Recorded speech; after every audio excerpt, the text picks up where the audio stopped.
आज हम बात करने वाले हैं एनसीईआरटी क्लास 9th मैथमेटिक्स के एक्सरसाइज 1.2 के पहले के कुछ एग्जाम्पल्स के, और वह भी न्यू पैटर्न, जो नया पैटर्न है एनसीईआरटी जो बदलाव किया है वो नए पैटर्न वाले बुक्स से पढ़ाने की पूरी कोशिश की जाएंगी। जितना ज़्यादा से ज़्यादा होगा आपको समझाने की इसमें कोशिश की जाएगी। इसलिए अगर आप हमारे चैनल पे नए होंगे तो चैनल को सब्सक्राइब कर लेंगे, और अगर पहले से वीडियो को देख रहे होंगे तो लाइक करेंगे, शेयर करेंगे, और जितना ज़्यादा से ज़्यादा हो आप कमेंट करेंगे। तो इसमें हम लोग मूलतः बात करने वाले हैं पाइथागोरस प्रमेय से रिलेटेड कुछ तथ्यों का। रूट में लिखी हुई कुछ ऐसी राशियां हैं जिनका स्क्वायर करना भी हम सीखेंगे। साथ में जो रियल नंबर्स हैं, मूल कहने का मतलब यह है कि जितनी भी रूट में नंबर्स आएंगे उन रूट वाले नंबर्स को हम कैसे नंबर्स लाइन यानी संख्या रेखा पे डिनोट करेंगे, कैसे संख्या रेखा पे निरूपित करेंगे, इन सभी चीज़ों का एक एक करके पूरी डिटेल्स में कैलकुलेशन हम लोग करेंगे। इसलिए और वह भी सबसे अलग एक नया तरीका होगा, एक नया अंदाज होगा, सबसे इजी से इजी लैंग्वेज का प्रयोग किया जाएगा।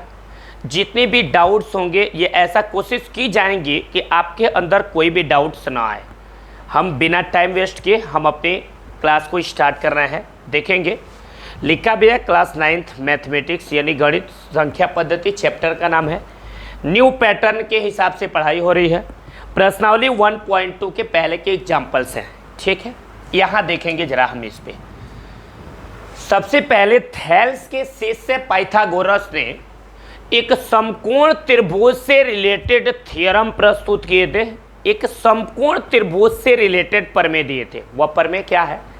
उन्होंने बताया कि समकोण त्रिभुज में जो बड़ी भुजा का वर्ग होता है वह शेष दोनों छोटी भुजाओं के वर्गों के योगफल के बराबर होता है। समझेंगे जरा भाई, समकोण त्रिभुज है तो उन्होंने बोला कि इसमें जो सबसे बड़ी भुजा होगी ना, वो सबसे बड़ी भुजा का जो वर्ग होगा वह शेष दोनों छोटी भुजाओं के वर्गों के योगफल के बराबर होगा, ठीक है। जैसे हमारे पास एक ये समकोण त्रिभुज है, आप पढ़े होंगे, नीचे की क्लासों में स्टडी किए होंगे। समकोण त्रिभुज में जो तिरछी वाली भुजा होती है, इस भुजा का नाम क्या होता है? कोण। जो ये सीधा खड़ा होता है इसका नाम क्या है? लंब। और जो नीचे सोया हुआ होता है इसका नाम क्या है? आधार। तो उन्होंने प्रमेय क्या दिया? उन्होंने बोला कि इसमें सबसे बड़ी भुजा का जो वर्ग होता है ना, वह इन दोनों शेष छोटी भुजाओं के वर्गों के योगफल के बराबर होता है। मीन्स ये जो कण है ना, इस कण का जो वर्ग होगा शेष दोनों छोटे भुजाएं यानी लंब का वर्ग और आधार का वर्ग, इन दोनों के योगफल के क्या होगा? बराबर होगा। ये मैं नहीं, ये पाइथागोरस कह के गए। क्या बोले उन्होंने? पाइथागोरस ने अपने थ्योरम में क्या बताया? उन्होंने सिर्फ ये बताए कि समकोण त्रिभुज में जो बड़ी भुजा का ये वर्ग होता है ना, ये बड़ी भुजा जो कण दिख रहा है इसका जो वर्ग होगा ना, वह इन शेष दोनों छोटी भुजाओं का वर्ग करके जोड़ देंगे, वो उसी के क्या होगा? बराबर होगा। तो इस तरह से हम ये पाइथागोरस प्रमेय याद रखेंगे और इस बेस पे आने वाले क्वेश्चनों को कैसे कैलकुलेट करेंगे, और उन्हीं क्वेश्चनों को कैलकुलेट करने के बाद नंबर्स लाइन पे हम कैसे डिनोट करेंगे, इसकी भी बातें करने वाले हैं, ठीक है। अब आपको क्लियर हो गया ये समकोण त्रिभुज में कर्ण का स्क्वायर इक्वल टू लंब का स्क्वायर प्लस आधार का स्क्वायर। आप चाहे तो यहाँ कुछ चीजें और आप बना सकते हो। यहाँ पे क्या बन सकता है? ये कर्ण का स्क्वायर इक्वल टू, सॉरी, ये कर्ण जैसे है आप ऐसे लिख लो, ये कर्ण, और आप क्या करो, ये जब इस वर्ग को बराबर के दूसरी तरफ भेजते हैं तो ये बन जाता है स्क्वायर रूट यानी अंडर रूट बन जाता है। अब देख लो, वर्ग जब इधर आया तो रूट बन गया और अंदर क्या हो जाएगा? ये सिंपल, ये लंब का स्क्वायर अब प्लस क्या हो जाएगा? आधार का स्क्वायर। ये ऐसा भी होता है, एक वर्ड हम पक्षांतर करके लिख सकते हैं इसमें कोई बुराई नहीं है। ये अब इस बेस पे कुछ क्वेश्चंस है, कैसे कैलकुलेट करेंगे। जैसे हमारे पास ये है, इसमें एक ये पाइथागोरस प्रमेय भी लगेगा, क्योंकि हमारे पास एक समकोण त्रिभुज है, इसके आधार की लंबाई a और लंब की भी लंबाई दे रखा है a, और कह रहा है इसमें कोण की वैल्यू क्या होगी, कैसे निकालोगे। तो अभी आप ये फार्मूला पढ़े हो, जस्ट अभी पढ़े हो ये कि कोण का स्क्वायर इक्वल टू क्या होता है, ये लंब का स्क्वायर अब प्लस होता है आधार का स्क्वायर।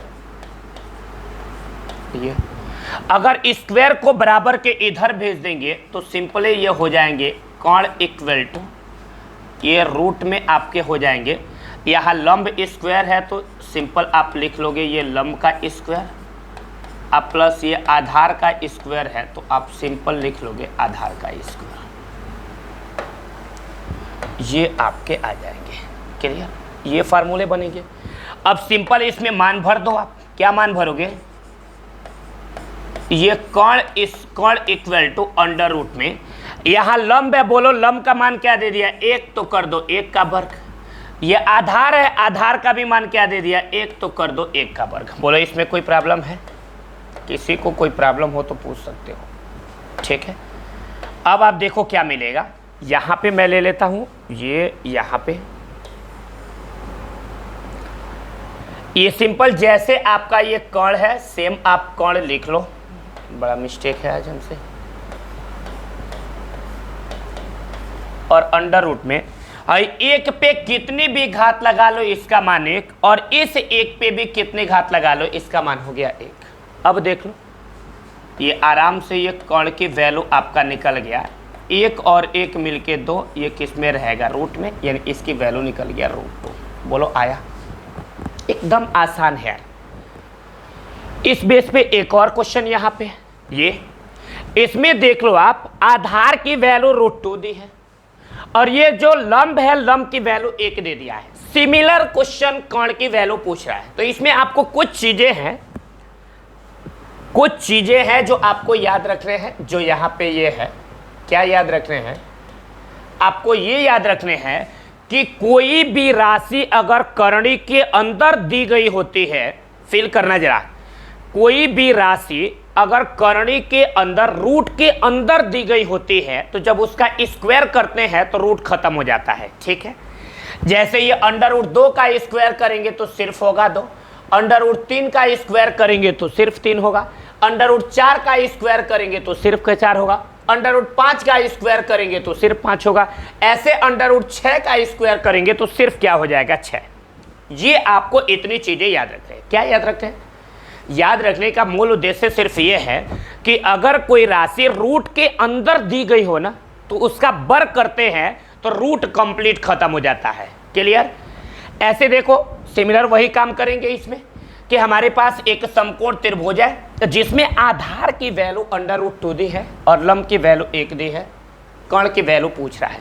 आसान तरीका अभी आप पढ़े हो, ये देखो लास्ट में अब ये फार्मूला डायरेक्ट लगा दो, कोण बराबर क्या हो जाएगा, फिल करना।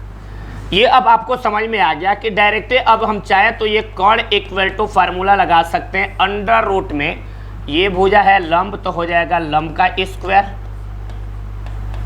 और इसका नाम आधार है तो ये हो जाएगा आधार का स्क्वायर। ऐसे अब ये देख लो आसानी से आपके कोण की वैल्यू निकल गई, कोण इक्वल टू अंडर रूट में, यहाँ लंब है इसको हम लंब कहते हैं, इसकी वैल्यू क्या दे रखी है 1 तो 1 का वर्ग, ये आधार है, आधार की वैल्यू क्या दे रखी है √2 तो √2 का वर्ग, ठीक है। अब ये देखो हो जाएगा अंडर रूट में 1, अब प्लस देख लो ये √2 है, और हम जानते हैं कोई भी राशि अगर रूट के अंदर आई होती है और उसका स्क्वायर करते हैं तो रूट खत्म हो जाता है, ठीक है। तो ये देखो √2 का स्क्वायर करेंगे तो रूट खत्म, ओनली क्या हो जाएगा 2। ये अब देखो 2 और 1 मिलके क्या हो गया 3, इसका मतलब कि इसकी वैल्यू निकल गया अंडर रूट में 3। बोलो क्लियर है। इसमें किसी बच्चे को कोई डाउट नहीं होना चाहिए, ठीक है। चलना है आगे, नेक्स्ट देखेंगे यहाँ। ऐसे ये आ गया, इसकी वैल्यू 1 है, इसकी वैल्यू 2 है, अब इसको कैसे कैलकुलेट कर, तो सिमिलर वही प्रोसेस है जो करते आए हैं, सिमिलर वही।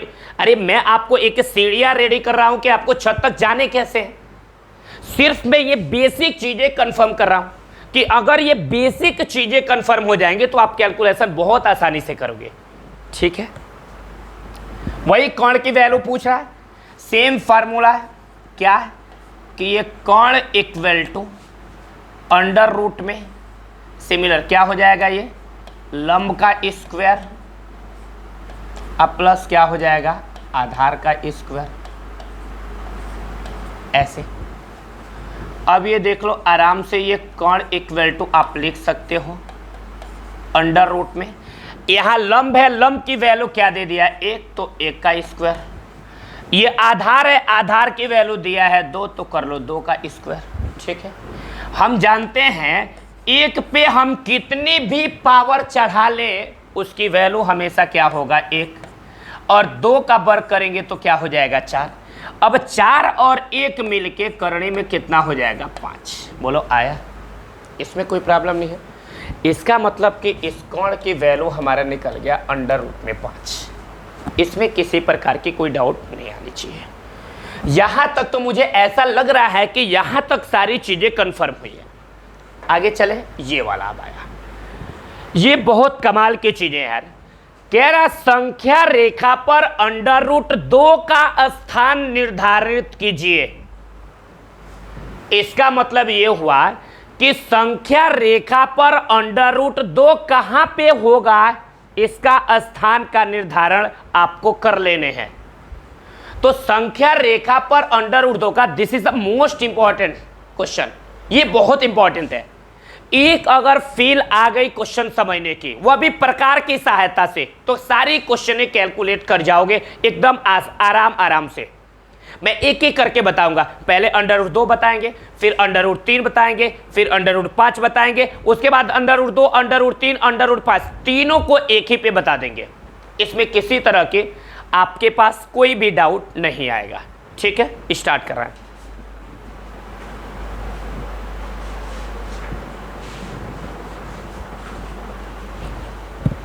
चले, इसको संख्या रेखा पर दर्शाने के लिए मेरे को सबसे पहले we draw a number line, मुझे एक नंबर लाइन ड्रा करना पड़ेगा, और बहुत प्यारा सा मैं एक नंबर लाइन आपको यहां पे ड्रा करके दिखा रहा हूं।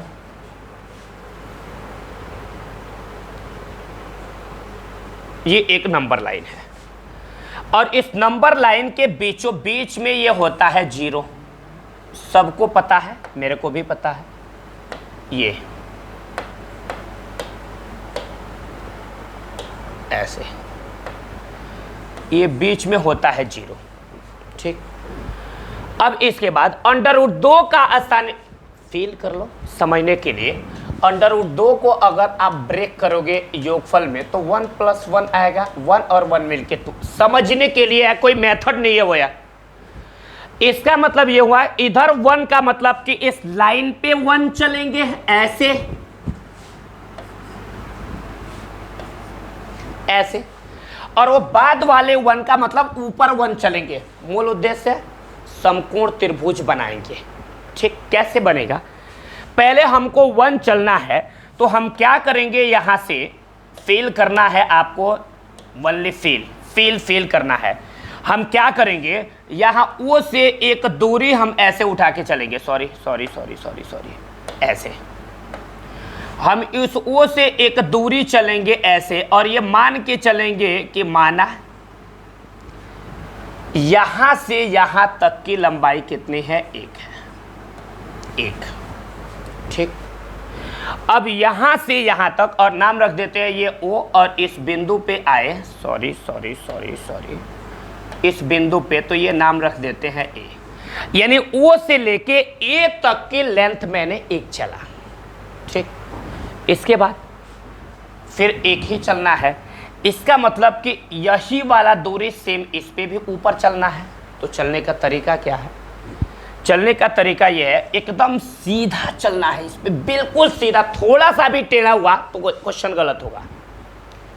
बिल्कुल और बिल्कुल सीधा चलना है, और हम जानते हैं कि बिल्कुल सीधा हम तभी चलेंगे जब यह 90 डिग्री का एंगल बनेगा, और 90 डिग्री का एंगल बनाने के लिए या तो स्केल को ऐसे सीधा करके खींच लो, फिर भी गड़बड़ हो जाता है।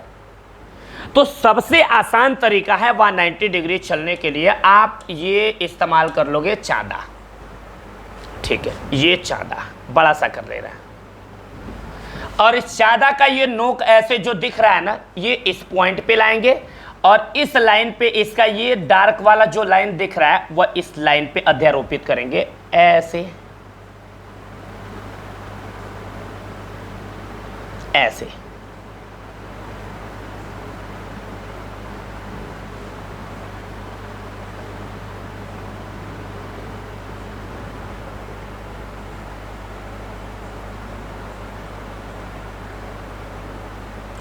एकदम डन ऐसे। अब देखो यहां सीधा इस पॉइंट पे यहां 90 डिग्री बन रहा है, एकदम सीधा ये दिख रहा है, यहां 90 डिग्री, यहां पे इस पॉइंट पे 90 डिग्री का एंगल बन रहा है। ठीक है, अब ये 90 डिग्री का एंगल बन रहा है तो क्या करोगे, आप स्केल से ऐसे इसको मिला दोगे। तो इसको थोड़ा सा साइड कर लेते हैं और स्केल लाके इसको ऐसे मिलाते हैं। फिल करना, यहाँ से स्केल उठाएंगे ऐसे, ठीक है, और इसको यहाँ लाके मिलाएंगे।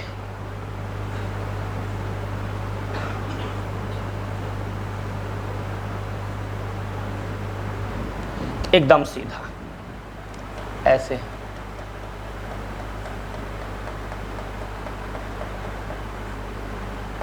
ऐसे।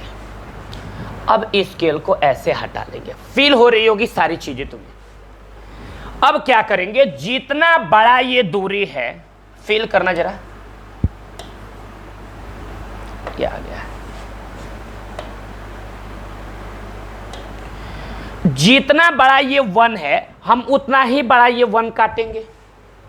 कटेगा कैसे, हो सकता है ये दूरियां थोड़ी सी छोटी बड़ी हो। इसको काटने का सबसे बेहतरीन तरीका देखो, मैंने क्या क्या है, एक नंबर लाइन ड्रा किया है, इस पे एक बिंदु ओ ले लिए है, ओ से हम यहाँ 1 है तो यहाँ से 1 दूरी चले हैं नाप के, यहाँ से यहाँ तक एक लाइन खींचे, ये मान के कि इसकी लेंथ कितनी है, 1 है, और इसके लास्ट सिरे पे ए लगा दिया है।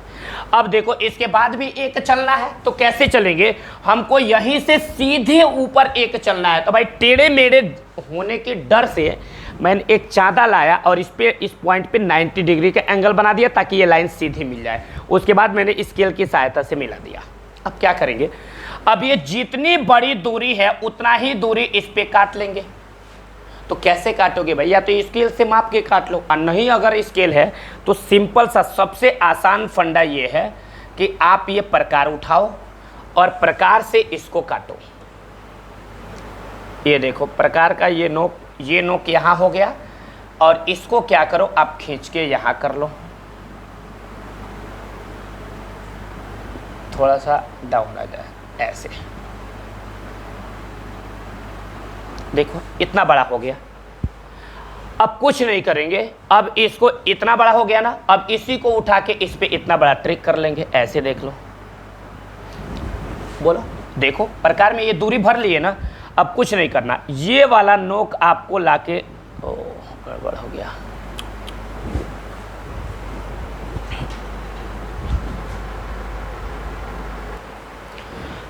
अब देखेंगे ये O से लेके A तक जितनी दूरी 1 है उतना ही हमको इस पे काटना है नाप के। तो काटने का आसान तरीका, प्रकार लेंगे और O से A तक ऐसे दूरी भर लेंगे। भरने के बाद क्या करेंगे, इसका ये सिरा उठा के यहाँ पे रखेंगे ऐसे, लेके चलो ये यहाँ पे हो गया ऐसे, ठीक। अब इस प्रकार को थोड़ा सा ऐसे रोटेट करेंगे और देखो कहाँ पे ये मिल रहा है, देखो यहाँ पे मिल रहा है ना, यहाँ। अब इसको देखो हम इस पे ऐसे दूरी ले लेंगे, हो गया ना, बस मेरा काम खत्म। इसको अब ऐसे हम हटा लेंगे यहाँ, ठीक है। यानी O से लेके A तक जितनी बड़ी दूरी थी ये भी दूरी उतना ही मिल गई, और जहाँ पे कट किए हैं इसका नाम क्या रख देते हैं, B। एकदम आसान तरीका। अब क्या करेंगे, एक लाइन उठाएंगे और इस O से लेके B तक को ऐसे मिला देंगे ऐसे। हम जानते हैं ये 1 काटे हैं, जितना बड़ा ये है उतना ही बड़ा ये। अब मैं बोलूं कि इस कोण की लंबाई कितनी होगी, जबकि लंब और आधार का मान दिया हुआ है। तो अभी आपको बताया है, उसी समय से ये बताते आ रहे हैं ये कि कर्ण इक्वल टू क्या हो जाएगा, अंडर रूट में ये हो जाएगा आपका लंब का स्क्वायर अब प्लस आपका हो जाएगा आधार का स्क्वायर, ये हो जाएगा। अब देख लो अंडर रूट में ये लंब है, लंब का भी मान क्या दे दिया, एक, तो एक का वर्ग। ये आधार है, आधार का भी मान दिया है एक, तो एक का वर्ग। और हम जानते हैं एक पे कितनी भी पावर लगा लो हमेशा इसका मान एक ही होता है, एक पे पावर एक और इस पे भी पावर एक, एक और एक मिलके दो, ये अंडर रूट में हो जाएगा। बोलो क्लियर हो गया। यानी इसकी लेंथ हमें कितनी मिल गई, अंडर रूट में 2। बोलो क्लियर है। अब ये नंबर लाइन पे कहाँ पे रहेगा, ये अंडर रूट 2 इस संख्या रेखा पे कहाँ होगा, ये निकालने के लिए हम कुछ नहीं करेंगे, ये प्रकार उठा के लेके आएंगे और इसका एक नोक, प्रकार का नोक यहाँ रखेंगे और जिसमें पेंसिल लगाए रहोगे, पेंसिल वाला, ये आपको नोक थोड़ा सा उठा के यहाँ रखना है।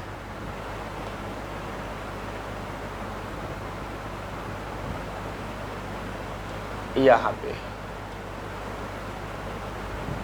और ये नोक आपको पहले यहाँ फिक्स, ये प्रकार का एक नोक यहाँ, और जिसमें पेंसिल लगाए रहोगे वो वाला नोक यहाँ रख दो,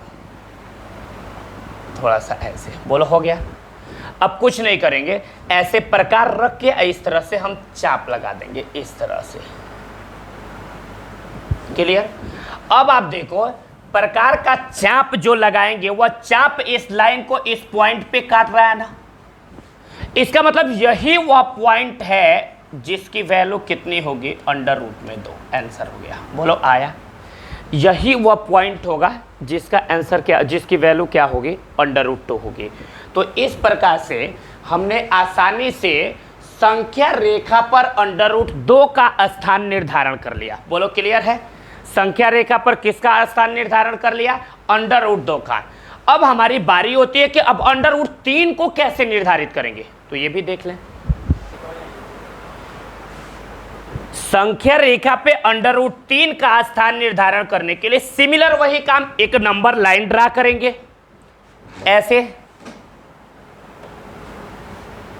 ऐसे एक नंबर लाइन ड्रा करेंगे जैसे ड्रा करते आए हैं हम।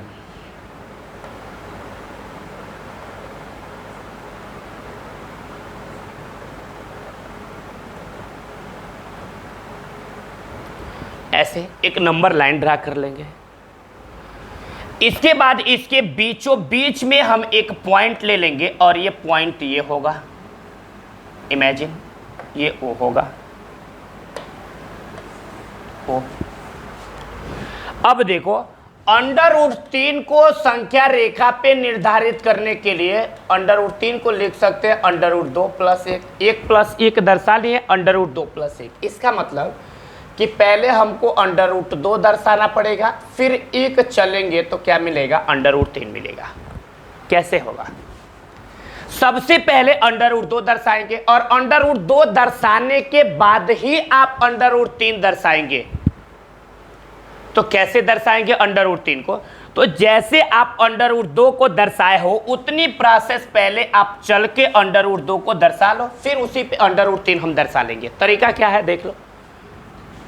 हम क्या करेंगे, सबसे पहले अंडर रूट 2 को दर्शाने के लिए देखे हो, हम पहला काम ये किया है कि इस ओ से प्रारंभ करके एक दूरी चले हैं, ये दूरी, और ये मान लिए हैं कि यहां से यहां तक की दूरी 1 है, और जो पॉइंट ये मिला है ये पॉइंट हमारा ए है।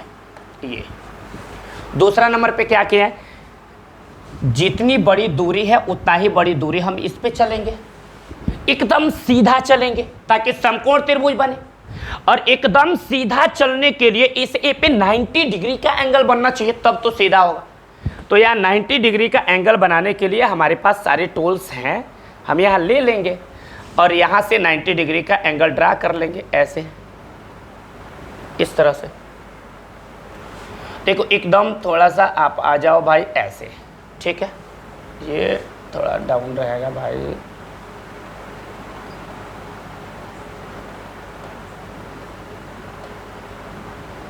एकदम ऐसे। अब देखो एकदम इसके सीध पे ये 90 डिग्री बन रहा है, बस यहाँ बिंदी लगा लो और बिंदी लगाने के बाद फिर इनको साइड कर लो, साइड। ये पॉइंट हमको मिली हुई है, अब क्या करेंगे, इस पॉइंट को हम ऐसे मिलाएंगे। मिलाने के लिए आपके पास स्केल होनी चाहिए, ऐसे स्केल रहेगा, स्केल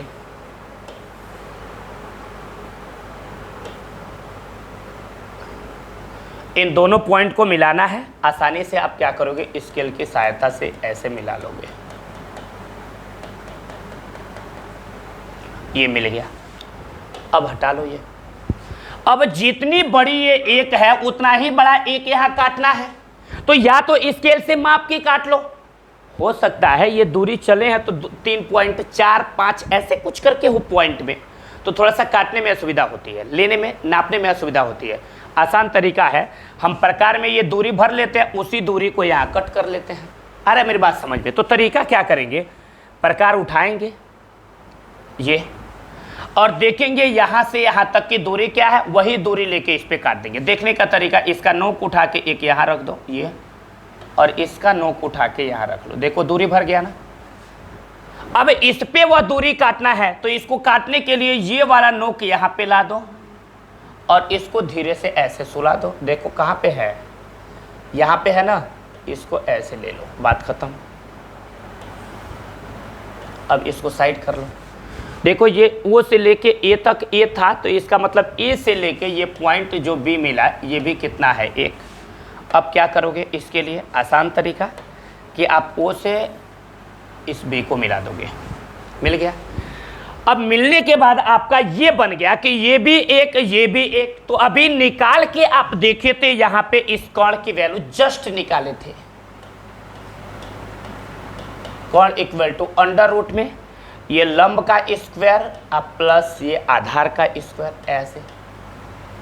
तो अंडर रूट में एक का वर्ग करेंगे एक, फिर एक का वर्ग करेंगे एक, एक और एक मिलके 2, रूट में 2। इसका मतलब अब ये √2 आ गया। हमको √3 दर्शाने हैं, तो √3 को दर्शाने के लिए अब क्या करेंगे, देख लो। फिर यहां से इस पॉइंट से फिर हम हमेशा देखो दूरियां जो चलेंगे वह एक एक चलते जाएंगे। 2 को दर्शाने के लिए, 2 तो दर्शा दिए, 3 को दर्शाने के लिए फिर यहां से जितना बड़ा ये दूरी है उतना ही बड़ा दूरी यहां चलेंगे। चलने का तरीका, और वह भी सीधे 90 डिग्री के एंगल पे। तो अब 90 डिग्री के एंगल पे चलने के लिए लाके ये इसको 90 डिग्री का एंगल बनाना पड़ेगा ना, ऐसे इधर चला गया, ऐसे इस पॉइंट पे लाओ ओ पे और इस लाइन को मैच कर दो।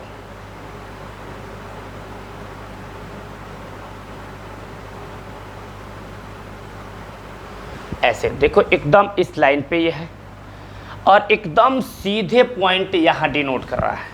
फील करना है, feel, you have to feel this point. यहाँ पे ये देखो 90 डिग्री का ये पॉइंट लग रहा है, ये पॉइंट, ठीक है। अब इसको हटाएंगे और ये स्केल लाएंगे और लाके स्केल से इसको मिला लेंगे। इसको भी साइड कर लो, ये स्केल से मिला लो।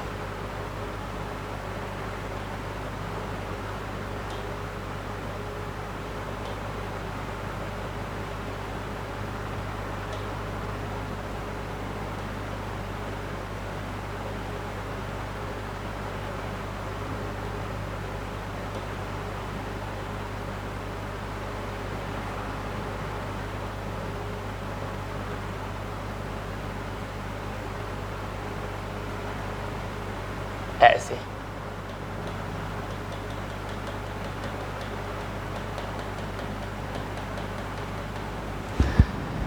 स्केल से ये मिल गया।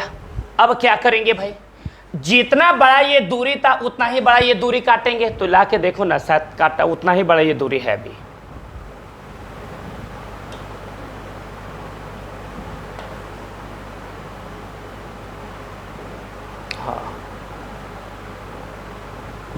चलो जितना बड़ा ये है उतना ही बड़ा काटेंगे, मैच करके देखो उतना ही बड़ा है भी, क्योंकि जो दूरी भरे थे वही दूरी यहाँ पे है, देखो उतना ही बड़ा है। तो अब क्या करेंगे, इस लाइन पे उतना ही बड़ा दूरी काटेंगे। तो काटने का तरीका ये है कि इसको आपको यहाँ बिंदु पे लेके जाने हैं,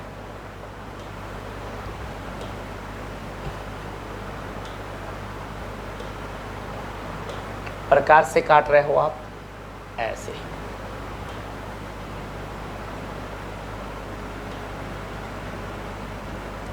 अब ये देखो कट गया, या देखो ये कट गया।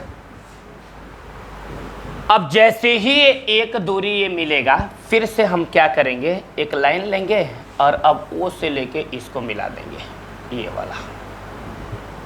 और ये जो होगा, ये पॉइंट का क्या नाम दे देंगे, सी। अब देखो ये भी एक समकोण त्रिभुज बन रहा है। इसमें अब आधार का मान √2 और लंब का मान क्या निकल गया, 1। तो फिर इस कोण का मान निकालना है, तो अब यहाँ ये फार्मूला लगा दोगे ऐसे, कोण का स्क्वायर इक्वल टू ये, सॉरी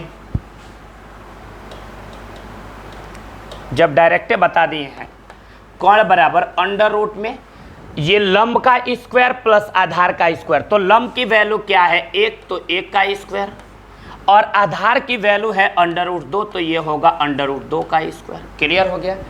अब हम देख रहे हैं 1 का वर्ग करेंगे तो इसका मान 1 ही होगा। और तुमको अभी सिखा रहे थे कि √ में कोई भी राशि दी गई होती है, उसका स्क्वायर करते हैं तो रूट खत्म हो जाएगा।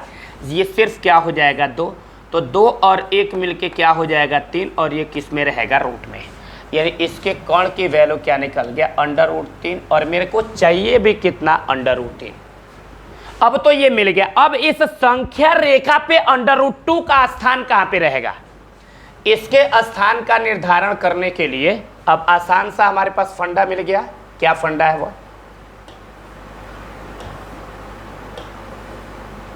ये क्या फंडा है वह। अब आराम से ये स्थान निर्धारित करने के लिए प्रकार का यह नोक यहां रख लेंगे, और एक नोक एक नोक यहां हो जाएगा, और ये वाला ऐसे फैल जाएगा।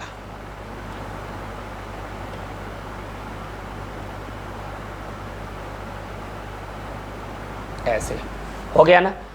अब यहां से इसको ऐसे प्रकार लगाएंगे और ऐसे संख्या रेखा पे लाएंगे। देखो कहीं कट किया दिख रहा होगा, ये कट कहाँ पे किया है, ये देखो ये एक पॉइंट है, इसी पॉइंट पे ये कट किया है। तो यही किसका मान होगा, √ में 3 का। फाइनल हो गया, बोलो आया। यानी अब हमने √2 और √3 का स्थान निर्धारण कर लिया कि संख्या रेखा पे कहाँ होगा। देख लो आप खुद ही ध्यान से।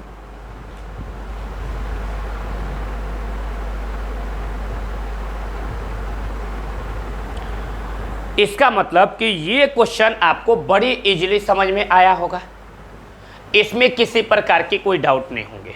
अब देखो, अब ये है कि √5 का स्थान निर्धारण कैसे करेंगे भाई। √2 का किए तो 1 + 1 किए, √3 का किए तो 2 + 1 किए, 4 का तो होगा नहीं क्योंकि 4 का वर्गमूल 2 निकल जाता है। करनी में 5 का स्थान निर्धारण कैसे करोगे आप नंबर लाइंस पे, तो उसका करने के लिए आपको एक फंडा अपना लेना है। वो फंडा क्या है, ये देख लो। √5 का स्थान निर्धारण करने के लिए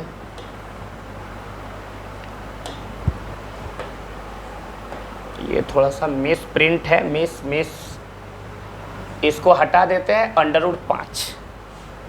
अब लेके हम आ गए हैं √5। ये कैसे होगा,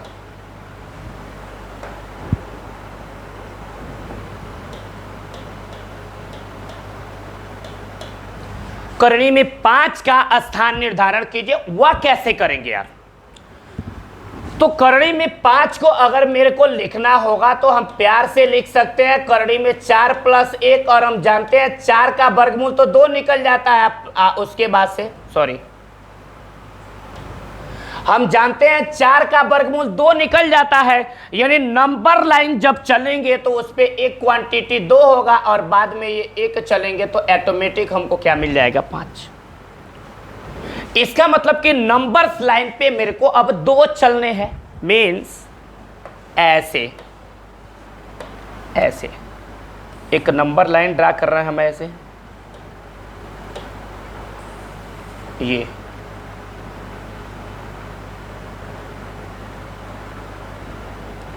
ये नंबर्स लाइन है।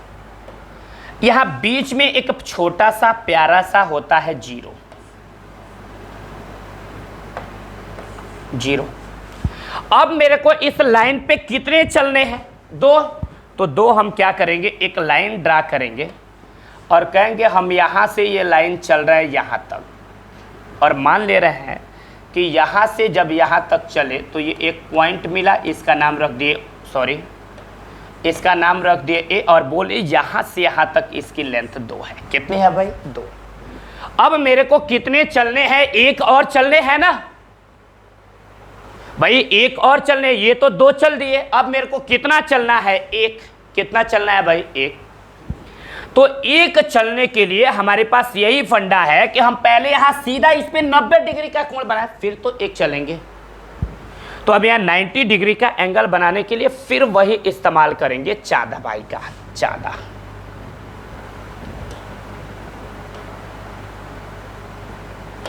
और लाके यहाँ रखेंगे इस पॉइंट पे, और जहाँ 90 डिग्री का कोण डिनोट होता होगा उसको फील कर लेंगे कि यहाँ पे कितना बन रहा है, 90 डिग्री। ये इसको अब हटा देंगे, मेरा इसकी कोई ज़रूरत नहीं। अब क्या उठाएंगे, एक ये स्केल उठाएंगे,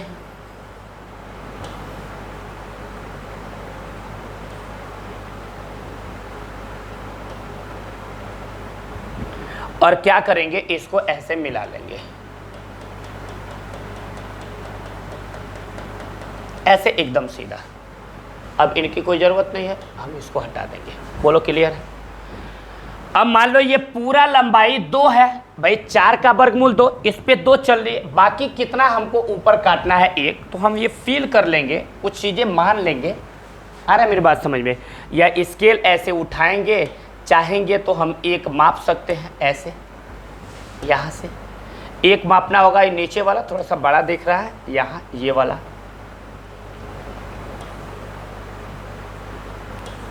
इस पे देख लो, 1 कहाँ है? 1 देखो आप, यहाँ पे 1 है, इसको 1 को यहाँ ला दो, ये 0 है। इसका मतलब यहाँ से यहाँ तक हमको कितना मिल गया? 1। ये वाला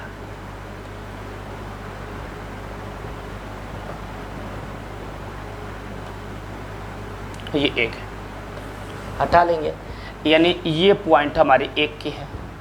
अब क्या करेंगे, सिंपल सा उठाएंगे और ओ से लेके इसको मिला लेंगे,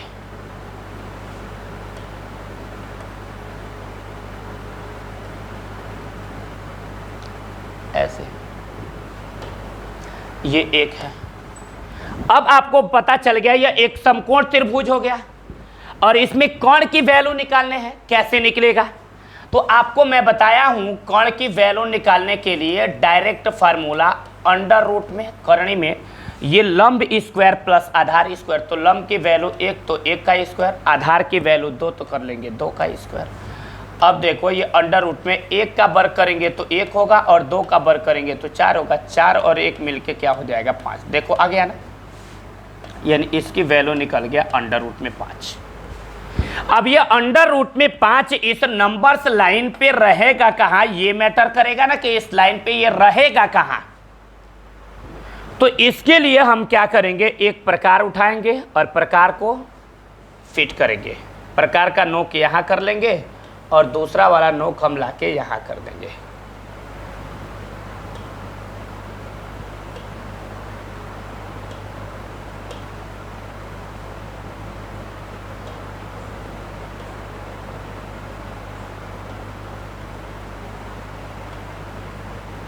ऐसे।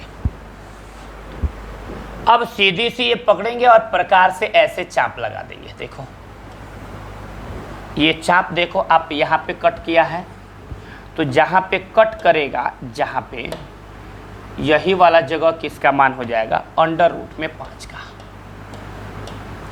इस तरह से अंडर रूट 5 को हम संख्या रेखा पर आसानी से निरूपित कर लेंगे। इसमें किसी प्रकार की कोई भी डाउट नहीं आनी चाहिए, जहाँ तक मेरी ये गेस है, अंदाज़ा है, इसमें किसी बच्चे को कोई डाउट नहीं होगा। तो हम इस तरह से संख्या रेखा पर करणी में 2, करणी में 3 और करणी में 5 का स्थान निर्धारित कर दिए। अब इसके बाद जो क्लास लेंगे उस क्लास में एक्सरसाइज 1.2 के संपूर्ण क्वेश्चंस को एकदम आसान भाषाओं में विथ कॉन्सेप्ट पूरी कैलकुलेशन करेंगे। आपको किसी प्रकार से कहीं जाने की ज़रूरत नहीं पड़ेगी। टोटल आप मेरे चैनल्स पे एक एक प्लेलिस्ट बन गया है, आप एक एक वीडियो को देखेंगे और आसानी से आपको समझ में आ जाएगा। हम अपनी क्लास यहाँ पे ओवर करते हैं। Thank you and God bless you.